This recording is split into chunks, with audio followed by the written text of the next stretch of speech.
এবং অল্প সময়ের মধ্যে এই বিপ্লবে যারা শহীদ হয়েছেন তাদের পূর্ণাঙ্গ একটি তালিকা প্রস্তুত করা হোক, যারা আহত হয়েছেন তাদের পূর্ণাঙ্গ একটি তালিকা প্রস্তুত করা হোক।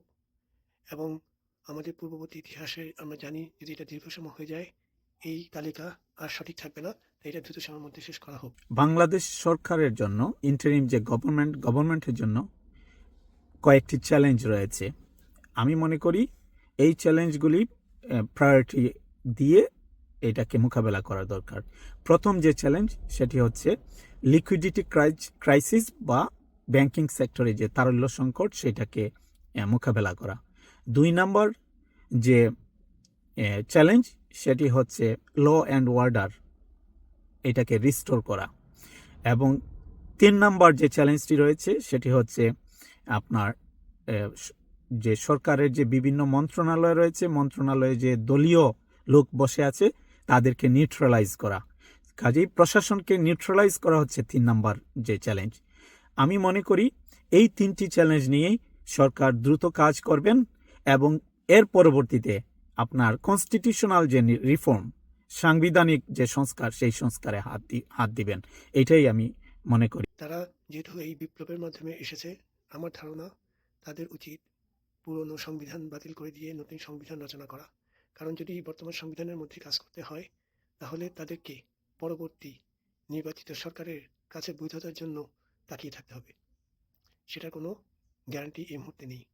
আর যদি তাই করতে হয় তাহলে আমি অনুরোধ করব তাদের এই সরকারের, বর্তমান সরকারের যে সংখ্যা আছে সেইখানে আরও কিছু রাজনৈতিক প্রতিনিধিকে যুক্ত করা হোক, যাতে করে যে কোনো সংস্কারকে পরবর্তী সরকারের বৈধতা দেওয়ার একটি গ্রহণযোগ্যতা বৃদ্ধি পায়। বর্তমান সরকার 3টি খাতে সুনির্দিষ্ট অ্যাকশন নিতে পারে: শিক্ষা, অর্থনীতি এবং রাজনীতি।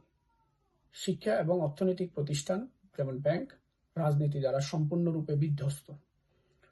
এই ক্ষেত্রে ব্যাপক পরিবর্তন প্রয়োজন। রাজনীতির কালচার, একনায়কতন্ত্র, গঠনতন্ত্রের পরিবর্তন করা জরুরি।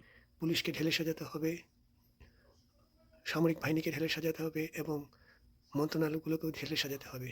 প্রতিটি কাজই খুবই গুরুত্বপূর্ণ আর সময় সাপেক্ষ, কিন্তু যেটা আমরা চেয়ে আছি যে বর্তমান সরকার যদি হেরে যায় তাহলে বাংলাদেশ হেরে যাবে। কোনোভাবেই এই সরকার যাতে না হেরে যায়, না বিপদগ্রস্ত হয়, সেদিকে আমাদেরকে লক্ষ্য রাখতে হবে। প্রবাস থেকে আমরা কিভাবে সহযোগিতা করতে পারি? আমার মতে বর্তমান উপদেষ্টা পরিষদ, সরকার যারা আছেন তারা অত্যন্ত অভিজ্ঞ এবং আন্তর্জাতিক মানের। আমরা প্রবাসীরা বিভিন্নভাবে সহযোগিতা করতে পারি।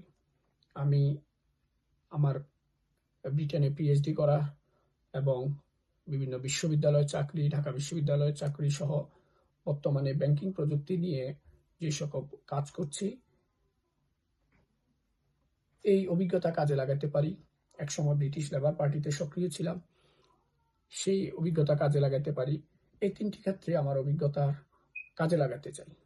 একজন এনআরবি হিসেবে আমি দীর্ঘদিন ধরে কাজ করে আসছি এবং ভবিষ্যতেও আমি এনআরবি হিসেবে আমার ওই যে বাংলাদেশে যে একটি মানবিক রাষ্ট্র গঠনের জন্য আপনার সেটা অর্থনীতিতে বলেন, সমাজ ব্যবস্থায় বলেন, আর আপনার প্রশাসনে বলেন বা আইটি সেক্টরে বলেন, আমি যে সেক্টরেই আমার স্কোপ আসবে আমি আমার অবদান রাখতে আমি সচেষ্ট আছি।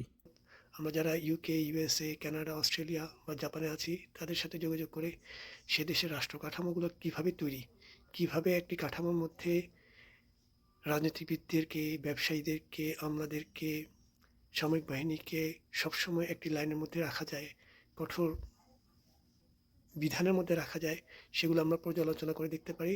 দেখে সবগুলো মিলে একটা আমরা গাইডলাইন তৈরি করে এই গভর্নমেন্টকে দিতে পারি।